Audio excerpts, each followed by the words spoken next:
অর্থাৎ আপনার ফসলের শস্যের সেখানে আপনার ক্ষতিপূরণ পাওয়ার জায়গা আছে। সাথে সাথে এটা বলবো এখানে যাতে নাই আর না নাই, অতিবৃষ্টি অনাবৃষ্টির যদি কারণে আপনার ফসল নষ্ট হয়, কাউকে কিছু বলার দরকার নাই, সিধে চলে যাবেন কোথায়? বিডিও অফিসে। বিডিও স্যারের নিচে একটা অফিসার থাকে, ADA, assistant director of agriculture. নামটা আবার মাথায় ঢুকিয়ে নেন, শর্ট নাম ADA, ADA, assistant director of agriculture. তার সাথে সবসময় যোগাযোগ রাখবেন। এখানে আছে কি বলতে পারবো না, এখানে আছে কি না বলতে পারবো না আপনাদের ব্লকে অ্যাসিস্ট্যান্ট ডিরেক্টর অফ এগ্রিকালচার। কারণ আমি কোশ্চেন করেছিলাম যে রাজ্যে বর্তমান অ্যাসিস্ট্যান্ট ডিরেক্টর অফ এগ্রিকালচারের শূন্য পদের সংখ্যা কত। আমার কাছে যে উত্তর দিয়েছে 122টা ব্লকে অ্যাসিস্ট্যান্ট ডিরেক্টর অফ এগ্রিকালচার এখনো নাই। কৃষিপ্রধান দেশ, কৃষিপ্রধান রাজ্য, রাজ্যের 70% মানুষ কৃষিকাজের সাথে যুক্ত, আর যাদের ভূমিকা ব্লক লেভেলের সব থেকে গুরুত্বপূর্ণ হওয়া দরকার সেই পদই শূন্য পদ হয়ে আছে। এই কথাগুলো বলি আমাদের উপরে রাগ, তবে কে রাগ কে ক্ষোভ দেখাচ্ছে সেই সময় আমাদের নাই শোনার, আমাদের মানুষের হয়ে কথা বলে যেতে হবে। তাই আপনাদের অনুরোধ করব এডিএ স্যারের সাথে আপনারা যোগাযোগ রাখবেন।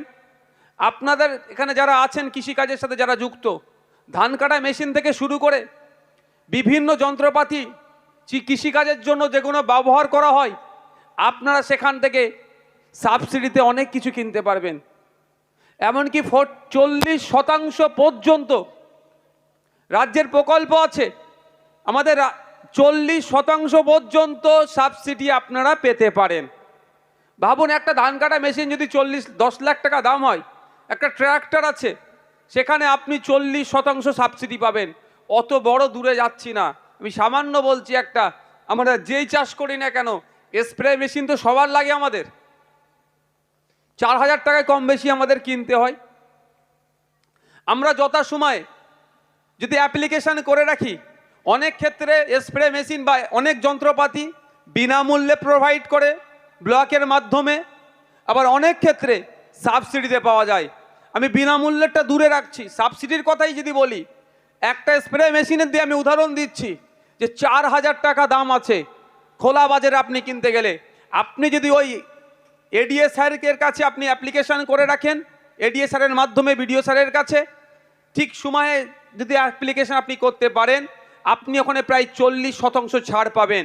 অর্থাৎ একটা স্প্রে মেশিনের কথা উদাহরণ দিয়ে বলছি, যদি 4000 টাকা খোলা মার্কেটে কেনেন, সেটা আপনি গরিব কৃষক আপনি আপনার ব্লকের মাধ্যমে কিনলে সেখানে 1600 টাকা আপনার সাশ্রয় হবে, অর্থাৎ সাবসিডি পাবেন।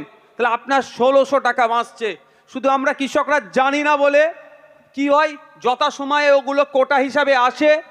আমাদের মতো কিছু নেতারা আছে যারা হারাম খেতে অভ্যস্ত, পরের হক খেতে অভ্যস্ত, তারা তাদের মনের মতো লোককে কৃষক সাজিয়ে অ্যাপ্লিকেশন করিয়ে ওই মালটা তুলে নিয়ে হয়তো খোলা বাজারে কাউকে বিক্রি করে দিচ্ছে। আমরা আবার সেটা গিয়ে খোলা বাজার থেকেই 4000 টাকায় কিনে নিয়ে আসছি। শুধু আমাদের সচেতনতার অভাবের জন্য আমাদের টাকা এইরকমভাবে লুট হয়ে যাচ্ছে, আমাদের অধিকার আমরা পাচ্ছি না। অনুরোধ করব যারা কৃষক বন্ধুরা আছেন একটু সচেতন হন, আর আগামীকাল থেকেই ব্লকে যাবেন, এডিএ স্যারের সাথে যোগাযোগ করবেন। এডিএ স্যারের নাম্বার আপনি নেবেন, আপনার নাম্বার এডিএ স্যারকে দিয়ে আসবেন।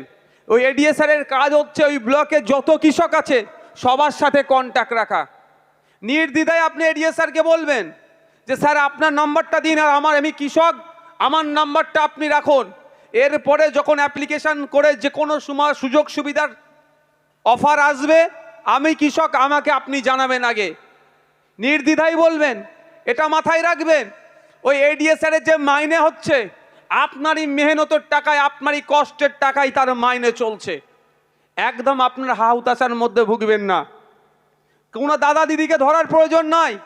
আপনি সিধে আগামীকাল বিডিও অফিসে গিয়ে বিডিও স্যারের নিচে এডিএ স্যার আছে, তার সাথে কথা বলে তার নাম্বার নিয়ে আপনি রাখবেন। আর যদি সে নাম্বার দিতে অস্বীকার করে, এখানে বিশ্বজিৎ দা আছে আর যারা আছে তাদেরকে এসে জানাবেন। সেই এডিএ স্যারকে কোথায় নিয়ে যেতে হবে, কার সামনে দাঁড় করাতে হবে, আপনাদের ছোট ভাই সেটা বুঝে নেবে। কারণ আপনাদের বলি, এটা পানির বোতল দাও, জাস্ট এটা পানির বোতল দাও। খালিটাই দাও না। আপনাদের এক বলে রাখি, প্রথম কথা তো আপনাদের জন্য তার চাকরিটা, দ্বিতীয় চাকরি যে মাইনেটা হচ্ছে আপনি দিচ্ছেন, আপনি কৃষক, আপনি মাইনে দিচ্ছেন, তাকে রাখা হয়েছে। আমাদের বাকি কৃষকদের দেখভালের জন্য তাকে রাখা হয়েছে, মাইনে আপনি আমি দিচ্ছি। একটা উদাহরণের জন্য বলছি কিভাবে আমরা টাকাটা দিচ্ছি। আমরা দেশকে দুইভাবে ট্যাক্স দিই, নির্দিষ্ট স্কেলের ওপরে কারো টাকা হলে সে দিচ্ছে, আর একটা হচ্ছে সকাল থেকে ঘুমানো পর্যন্ত আমরা যে জিনিসগুলো ব্যবহার করি প্রতিটা ক্ষেত্রে আমরা ট্যাক্স দিই। আমি উদাহরণের জন্য বলছি, এই আস্তে আস্তে একটা বিয়ে বাড়ি দেখছিলাম, আমি বললাম আসবার সময় খেয়ে যাব, তো বললাম ওদের বলে আসলাম আসবার সময় কিন্তু ঢুকবো, খেয়ে যাবো, বলছে আসুন। তো এই বিয়ে বাড়িতে এখন একটা ফ্যাশন হয়ে গেছে, এটা ফ্যাশন ছাড়া আর কিছু নয়, প্রত্যেকটা টেবিলের সামনে কিন্তু একটা বোতল দিতেই হবে প্রত্যেকটা মানুষের সামনে। মেনু কি আছে, মেনু কার্ডে কি আছে ও দেখার প্রয়োজন নেই, টেবিলের সামনে 4 টাকা রাখতেই হবে। এটা আমি জাস্ট এটা উদাহরণ দিয়ে বুঝাচ্ছি। এটা আমরা 10 টাকা দিয়ে কিনছি, এ বোতলের এক বোতল 10 টাকা। কিভাবে জানছি? এমআরপি লেখার জন্য, এমআরপি লেখার জন্য 10 টাকা। বা যে কোনো জিনিস আমরা দাম কত কিভাবে দেখি? এমআরপি আছে বলে, তার ঊর্ধ্বে তো আমরা দিতে দিই না, আর দেওয়াটাও অনুচিত। কেউ যদি চাই সেটা অন্যায় করবে, যে আইনত যদি তার বিরুদ্ধে আইনত ব্যবস্থা গ্রহণ করা যায় সে ফেসে যাবে, এমআরপির ওপরে নেওয়া যায় না। ম্যাক্সিমাম রিটেল প্রাইস তো ওখানেই বেঁধে দেওয়া হয়েছে। কিন্তু আমি আপনাদের বলি, এই 10 টাকাতে যে পানির বোতলটা আমরা কিনছি এতেও আমরা ট্যাক্স দিচ্ছি।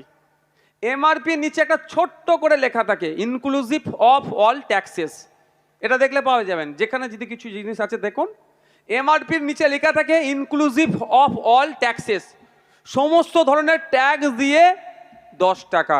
এটা তো 10 টাকার কথা বলছি, ম্যাচিস তো আজ কিনি তো আমরা, কেউ বিড়ি খাওয়ার জন্য কেনে, কেউ আলোকিত করার জন্য কেনে, কেউ রান্নার কাজে ব্যবহার করার জন্য কেনে, কেউ কারো গাড়ি মানে কোনো জায়গায় আগুন লাগানোর জন্যও কেনে। 1 টাকা দাম ম্যাচিসের, ওটাতেও কিন্তু আমরা ট্যাক্স দিয়েছি। হতে পারে তো 10 পয়সা ট্যাক্স দিয়েছি, এতে হতে পারে 1 টাকা ট্যাক্স দিয়েছি, কিন্তু আমরা প্রতিটা ক্ষেত্রে ট্যাক্স দিচ্ছি। এই যে মাইক্রোফোনটা নিয়েছি আমরা, এটা কেনার সময় ট্যাক্স দিয়েছি। এই যে বিদ্যুৎ, যদি এটা যে লাইট জ্বলছে, লাইটটা কেনার সময় ট্যাক্স দিয়েছি। এখন যদি এটা কারেন্ট কিনে নিই সেক্ষেত্রে ট্যাক্স দিতে হয়েছে। যদি জেনারেটর চালাই, জেনারেটর কেনার জন্য ট্যাক্স দিতে হয়েছে। ডিজেল নিলে তার জন্য সেচ দিতে হয়েছে। সমস্ত ক্ষেত্রে, ঘুম থেকে ওঠা থেকে ঘুমানো পর্যন্ত, শীতকালে এখন ফ্যান বন্ধ রাখি, যখন গরমকালে ঘুমাই ফ্যান চালাই, ওটাতেও আমরা ট্যাক্স দিই। তো টোটাল ট্যাক্সের টাকাটা আবার দুটো ভাগে ভাগ হয়, একটা সেন্ট্রাল গভর্নমেন্টের কাছে যায় অর্থাৎ কেন্দ্র সরকারের কাছে যায়, একটা রাজ্য সরকারের কাছে থাকে। সেন্ট্রাল গভর্নমেন্ট টাকাগুলোকে বিভিন্ন প্রকল্পের মাধ্যমে রাজ্যে পাঠায়, আবার রাজ্য সরকারের কাছে যেটা থাকে সেটাও বিভিন্ন প্রকল্পের মাধ্যমে আমাদের কাছে আনে, আমাদের টাকা আমাদেরকে ঘুরিয়ে দিচ্ছে। এ বলে না, ওই কে বলছে আপনার, এই বাড়ি দিচ্ছি ভোট আমাদের দাও, কে বলছে সাইকেল দিচ্ছি ভোট আমাদের দাও, মোটেও কেউ নিজের কাছ থেকে দিচ্ছে না, ওই আপনার আমার ট্যাক্সের টাকাকে ওরা ঘুরিয়ে দিচ্ছে, মধ্যিখানে বরঞ্চ কাটিং হয়ে কিছু বেরিয়ে যাচ্ছে, লস আমাদের হচ্ছে। তো আজ স্কুল টিচার থেকে শুরু করে, পুলিশ থেকে শুরু করে, যারা বিডিও অফিসার, এডিও যারা আছেন, সমস্ত মাইনেটাই এই ট্যাক্সের টাকা থেকে আসছে। সুতরাং আমাদের ট্যাক্সের টাকায় আমাদের এডিএসআরেরও মাইনে হচ্ছে। তাহলে ঘাবড়াবার কিছু জায়গা নাই, আপনারা যাবেন, গিয়ে এডিএসআরকে বলবেন স্যার আপনার নাম্বারটা দেন। কোনো সমস্যা হলে, কৃষিকাজের কোনো জানকারি থাকলে সোজা চলে যাবেন এডিএসআরের কাছে, তাকে জবাব